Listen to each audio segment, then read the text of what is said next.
A very good morning, class. We are in the chapter number 3, Major Transport System. We have come across the different modes of transportation. We have covered the roadway system, the railway system, and some introductory knowledge about the waterway system. So today we'll move on with what are the major sea routes. Now, before I come to the topic directly, first I would like to make you understand why does a water transport play a crucial role, play an important role in shaping up the country, in shaping up the economy. See, if you look at the history, the waterway system is the most earliest mode of transportation.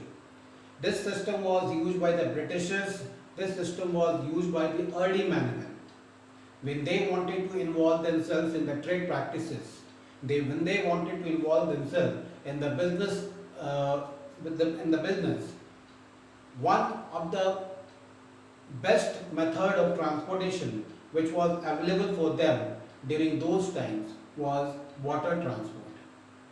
So water transport has a long history and it has been serving the needs of the Indian continents and Indian generations year after year.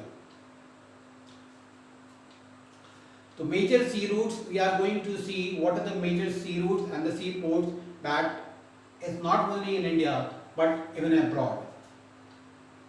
If you talk about the major sea routes of India or the major seaports of India, as of together 11 seaports are there in India which are very famous.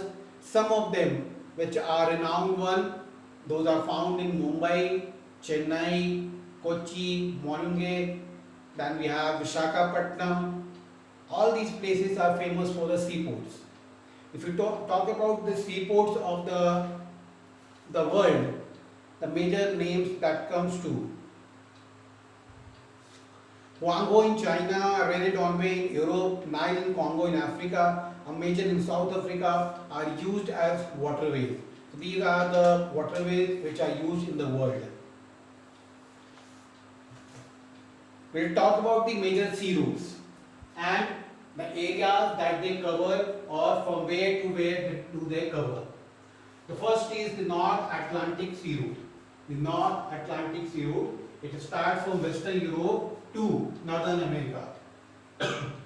Western Europe to Northern America. That is the total journey, or from Western Europe to Northern America you can say that it covers basically. The second is Suez Canal. Suez Canal joins the link between the Mediterranean Sea and the Red Sea. Suez Canal joins the link between the Mediterranean Sea and the Red Sea. The third is Panama Canal.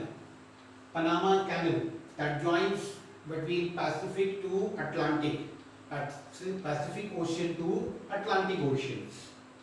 So if the question comes, the Suez Canal is joined by, or the links that join Suez Canal is Mediterranean and Red Sea. So you have to remember these places name.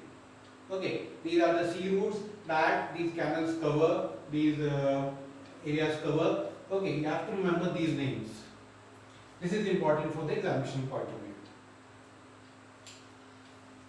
Now, in India, Ganga and Brahmaputra. In India, Ganga and Brahmaputra are used as inland waterways. Means major sea transportation or ships pass through either Ganga or Brahmaputra because these are the main rivers of our country. That is why the major waterways or major inland waterways is covered under Ganga or Brahmaputra. The lagoons of Kerala are also used for transport purpose. Lagoons of Kerala, lagoons means lake of salt water which is separated from the sea.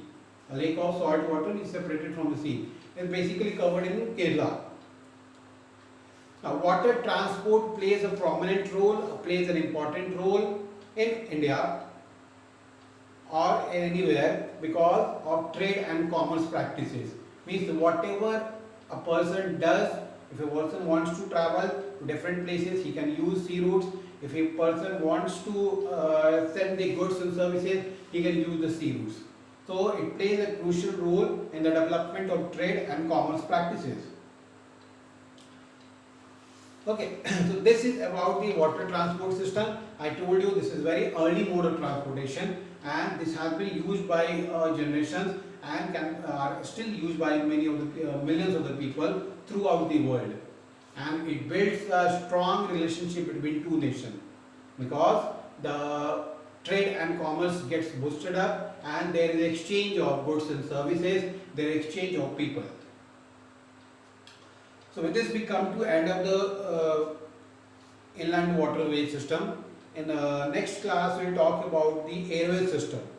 Okay, airway system, and then we will see the comparison between different modes of transportation: roadways, railways, airways, waterways.